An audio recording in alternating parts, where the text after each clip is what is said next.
de la guérison de Naaman. C'est vrai que cet homme était honoré, était valorisé par le roi, mais cet homme avait une maladie au-dedans de lui. Mais ce qui m'intéresse, c'est comment cet homme était guéri. Alors le premier point, c'est la révélation. Et on le trouve dans le verset 4.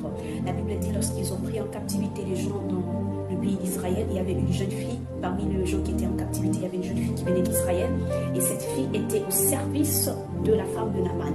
Alors cette jeune fille dit à sa maîtresse que si mon Seigneur peut se présenter devant le roi, il lui guérirait de sa lèpre. C'est-à-dire que Naaman était révélé qu'il y a un prophète en Israël, en Samarie, qui peut le guérir de sa lèpre. Donc la première étape de la guérison de Naaman était la révélation. Alors ce soir, je vais parler à quelqu'un qui a reçu la révélation. Donc c'est la première étape de ton miracle, c'est la première étape de ta guérison. Donc n'hésite pas, tu es déjà dans le processus de ta guérison du moment que tu as la révélation.